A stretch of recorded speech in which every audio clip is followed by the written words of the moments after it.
Good morning. Good morning to everyone tuned in to this briefing. Dr. Duran can't be with us this morning.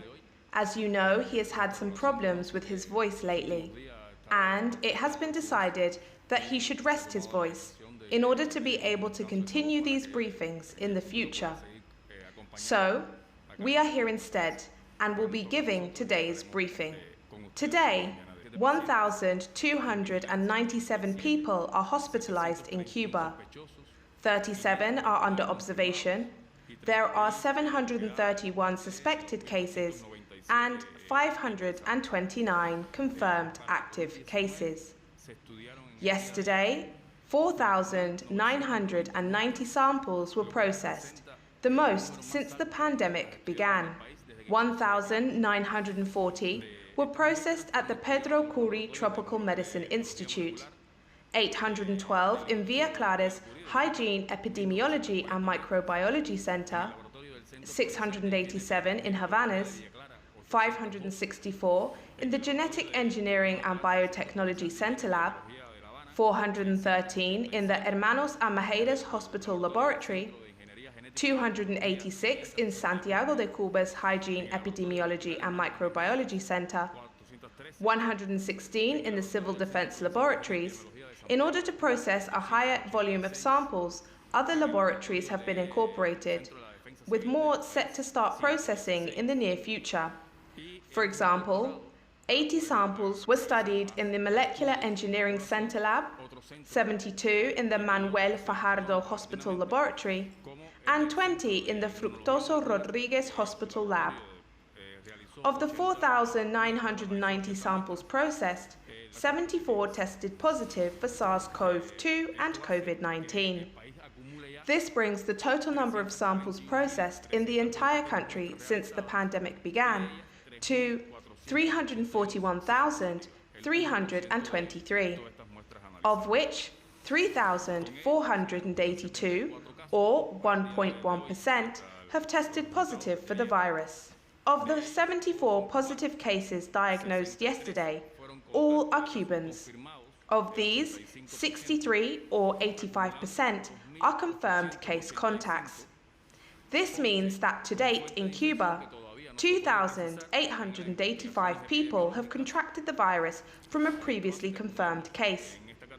The source of infection linked to 11 cases is yet to be determined. This brings the total number of cases where it has not been possible to determine the source of infection in Cuba to 228, or 6% of the total. Meanwhile, imported cases remain the same at 318, or 9.3% of all diagnosed cases. Of the 74 positive cases, 45, or 70.8%, are men, representing 1,752 people, or 50.3% of all diagnosed cases. Meanwhile, 29 are women, for 1,730 people, or 49% of all confirmed cases. A similar rate between both sexes, as you can see. 79.7%, or 59 people, were asymptomatic at the time of testing. These cases therefore represent 2,012 people, or 57.8% of all positive cases on the island. And I'd like to take a moment here to stress to the population just how important it is that everyone participate in controlling the epidemic. It is mandatory, necessary, essential that the Cuban people actively contribute to solving this problem. There are three elements that are constantly being stressed. One, the use of face masks. This is a measure that we have repeatedly stressed must be adhered to, and will continue doing so because face masks create a barrier protecting those that aren't infected from those who are. This is extremely important given the number of people that are infected but aren't aware of it because they are asymptomatic.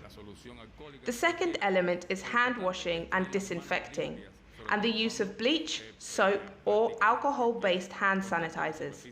It is imperative to ensure our hands are clean, especially when we come into contact with surfaces that may be contaminated. The third measure is physical distancing. Maintaining a distance of 1 meter between yourself and others is an important barrier which could help prevent the spread of infection. So, if we all participate, if we all ensure that those around us comply with these measures, we will be contributing to reducing the spread of infection in the country. By age group, 5 of the 74 positive cases yesterday, or 6.8%, are under the age of 20. 31, or 42%, are between 21 and 40. 32, or 43%, are between 41 and 60. And 6, or 8%, are over the age of 60. Of the 74 positive cases yesterday, 47, or 73%, belong to Havana, 22, or 29.7%, to Pinar del Rio, and 5, or 6.7%, to Artemisa. Of the 5 cases from Artemisa, 3 belong to the municipality of Mariel, 1 to San Cristobal, and 1 to San Antonio. The 22 cases from Pinar del Rio belong to the municipality of La Palma and are linked to the construction company based out of Mariel, where, as we all know, an outbreak recently occurred. The 47 cases from Havana belong to the municipalities of Arroyo Naranjo with 12, Playa with 6, Plaza 6, La Lisa and Habana del Este with 5 each, Diez de Octubre with 3, Boyeros also with 3, Centro Habana 2, Marianao 2, and Habana Vieja, San Miguel and Guanabacoa with 1 each. Of the 3,482 people who have been diagnosed with the virus thus far in Cuba, 529, or 15%, are active hospitalized cases. 518, or 98% of these, are clinically stable. No COVID-19 related deaths were reported yesterday, meaning that the country continues to have registered 88 fatalities since the start of the pandemic. 2 patients were previously evacuated at the start of the pandemic.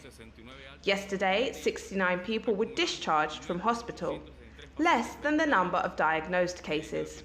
This means that, to date, 2,863 people, or 82% of all confirmed cases in Cuba, have recovered from the virus.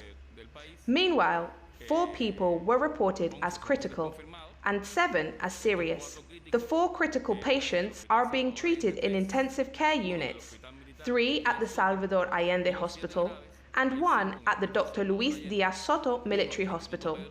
Of the 7 serious patients, 5 are being treated at the Salvador Allende Hospital, 1 in the Pedro Curi Institute, and another at the Dr. Luis Diaz Soto Military Hospital, all of whom are from Havana.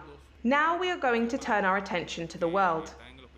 As of yesterday, COVID-19 continues to be present in the same 185 countries. Yesterday, 206,323 people were diagnosed with the virus, for a total of 21,896,155 since the start of the pandemic. 4,266 people died of the virus yesterday, for a total of 774,539, and a mortality rate of 3.5%. The region of the Americas reported 86,012 new cases of COVID-19 yesterday, for a total of 11,784,380 confirmed cases. Yesterday, 2,214 people died of the virus in the region, bringing the COVID-19 death toll in the Americas to 422,967, and a mortality rate of 3.58%. This is the information that we have on the behavior of the pandemic in Cuba and the world. Thank you to all those tuned into this briefing and to everyone who make this broadcast possible.